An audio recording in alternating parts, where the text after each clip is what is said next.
Hello friends, welcome back to my YouTube channel. तो आप भी अगर जीरो से इंग्लिश सीखना चाहते हैं तो ये वीडियो आपके लिए। तो आइए हम स्टार्ट करते हैं एकदम जीरो से इंग्लिश को सीखना और पढ़ना और बोलना भी। मैं आपको हर वर्ड का मीनिंग बताऊंगी और लिख के भी साथ उसको लिखते हुए भी चलेंगे हम, है ना। और साथ में हम ग्रामेटिकल स्ट्रक्चर को भी देखते चलेंगे कि कहाँ पर ग्रामर का यूज हुआ है। तो चलिए स्टार्ट करते हैं। वर्क हार्ड, ये अपने आप में एक छोटा सा सेंटेंस है। इसका मीनिंग होता है मेहनत करो, मेहनत करो। नेक्स्ट है please give me some food to eat, कृपया मुझे खाने के लिए कुछ खाना दीजिए, खाना दीजिए। क्या मीनिंग होगा इसका? प्लीज मीन्स कृपया, गिव मतलब होता है देना, मी यानी मुझे, सम यानी कुछ, फूड यानी होता है भोजन या खाना, ईट यानी होता है खाने के संदर्भ में। मतलब फूड यानी क्या होता है? भोजन, जो हम खाना खाते हैं, और ईट यानी जिसे हम ग्रहण करते, वो वाला ईट है। तो क्या मीनिंग होगा इसका कि कृपया मुझे कुछ खाने के लिए कुछ दीजिए या कुछ खाना दीजिए। डोंट टेल मी लाइज, मुझसे झूठ मत बोलो, मत बोलो। डोंट का संदर्भ किस चीज में होता है? मनाही के संदर्भ में। तो डोंट मीन्स होता है मत, टेल यानी होता है बोलना, मी यानी मुझे या मुझसे, लाइज यानी झूठ बोलना। तो क्या आ जाएगा कि मुझसे झूठ मत बोलो।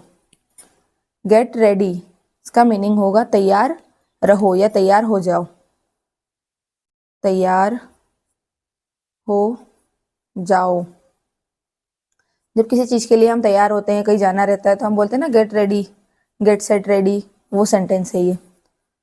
गो अवे, गो यानी होता है जाना, अवे यानी होता है उसके साथ में हम ले जाते हैं उसको, कि चलना या जाना या आना। तो गो अवे का मीनिंग होगा चले जाओ, चले जाओ। जब हमें किसी को बोलना रहता है ना कि तुम चले जाओ, अब तुम्हारा काम हो चुका है, तो इसका मीनिंग क्या होगा कि चले जाओ, go away. Kindly help the poor child, कृपया गरीब बच्चे की मदद करे, मदद करे। काइंडली का यूज हम कब करते हैं? जब हमें किसी को नम्रता से कुछ कहना होता है ना, रिक्वेस्ट के इंस्ट्रक्शन के लिए बोला जाता है। जब हमें किसी से रिक्वेस्ट करनी होती है, प्लीज, काइंडली, तब हम वहां पर क्या यूज करते हैं? काइंडली का यूज करते हैं। तो क्या मीनिंग होगा उसका भी? कृपया ही होता है। तो कृपया गरीब बच्चे की मदद करे। हेल्प यानी होता है मदद करना, पुअर यानी गरीब, चाइल्ड यानी बच्चा। डोंट मेक अ नॉइस, कृपया या शोर मत करो, है ना। कृपया भी हम लिख सकते हैं इसको, कृपया शोर मत करो। डोंट का मीनिंग तो हमने आपको बता ही दिया था, मत के संदर्भ में आता है। मेक यानी होता है किसी चीज को एकदम क्रिएट करना, है ना, इसलिए यहाँ पर मेक आया है। और नॉइस यानी होता है शोर, तो शोर मत करो या शोर मत मचाओ। शीट अंडर द ट्री, पेड़ के नीचे बैठो। सीट यानी होता है बैठना, अंडर एक प्रेपोजिशन है, इसका मीनिंग होता है के नीचे, और ट्री यानी होता है पेड़। और ये हमारे प्रेपोजिशन का यूज कब हम करते हैं? किसी चीज के नीचे के अर्थ में, जब एक चीज दूसरी चीज के नीचे हो, जिसे हम स्पर्श भी ना कर सके, जैसे under the table, under the roof, है ना। तो वहां पर हम अंडर का यूज करते हैं। तो पेड़ के नीचे बैठो, seat under the tree. Please switch off the fan, कृपया पंखा बंद कर दो, बंद कर दो। प्लीज मीन्स कृपया। स्विच ऑफ का मीनिंग क्या होता है? बंद करने के संदर्भ में होता है ना, बंद करना या बंद होना। लेकिन अगर हमें कोई चीज चालू करनी हो, जैसे बोलेंगे कि कृपया पंखा चालू कर दो, तो हम वहां पे ऑफ की जगह क्या लगा देंगे? On. Please switch on the fan, है ना। Please switch on the light, switch off the light, तो वहां पर हम क्या यूज करते हैं, स्विच ऑफ का। तो कृपया पंखा बंद कर दो। नेवर प्ले विथ फायर, आग के साथ या आग से कभी मत खेलो, कभी मत खेलो। नेवर का मतलब क्या होता है, कभी नहीं है, या फिर उसका मीनिंग होगा कभी मत। प्ले यानी होता है खेलना या किसी के साथ भूमिका निभाना। विथ यानी होता है से या के साथ। और फायर यानी होता है आग। कुछ लोग क्या करते हैं, आग से डरते ही नहीं है, इसलिए क्या इंस्ट्रक्शन दिया जाता है, कहीं फायर ब्रिगेड वगैरह रहती है उस पर भी लिखा जाता है never play with fire. Read your book now, अब अपनी बुक पढ़ो, अपनी बुक या किताब पढ़ो। रीड मीन्स रीड मीन्स होता है पढ़ना, योर यानी तुम्हारा या अपना, बुक यानी होता है किताब, नाउ यानी अभी या अब। तो अब अपनी किताब पढ़ो।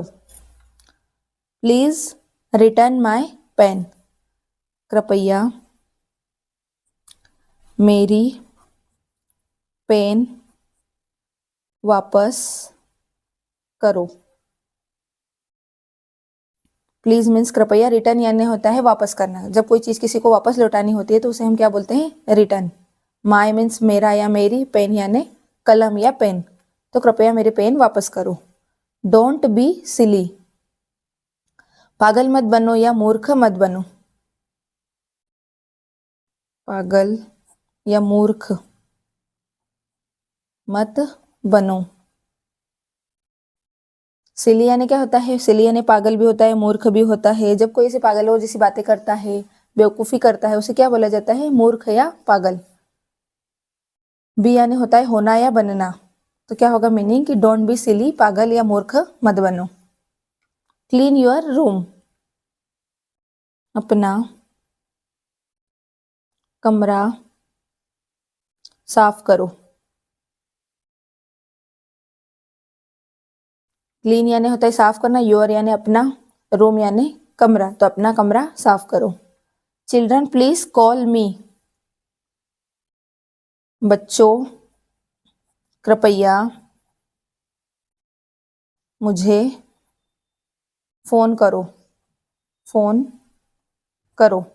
क्या मीनिंग होगा इसका, चिल्ड्रन मतलब बच्चे, चाइल्ड यानी होता है एक बच्चा, लेकिन चिल्ड्रन यानी क्या होता है, बहुत सारे बच्चे, है ना। इस जो चिल्ड्रन होता है उसका ये क्या होता है, प्लूरल फॉर्म होता है। प्लीज यानी कृपया, कॉल का मीनिंग क्या होता है, किसी को बुलाने से भी होता है, फोन करने से भी होता है, ये किसी को कोई प्रसिद्धि प्राप्त हो जाती है तो उसे इस तरीके से बुलाया जाता है। तो थैंक यू दोस्तों, आपको हमारा वीडियो पसंद आया हो तो इसे लाइक शेयर सब्सक्राइब जरूर करें।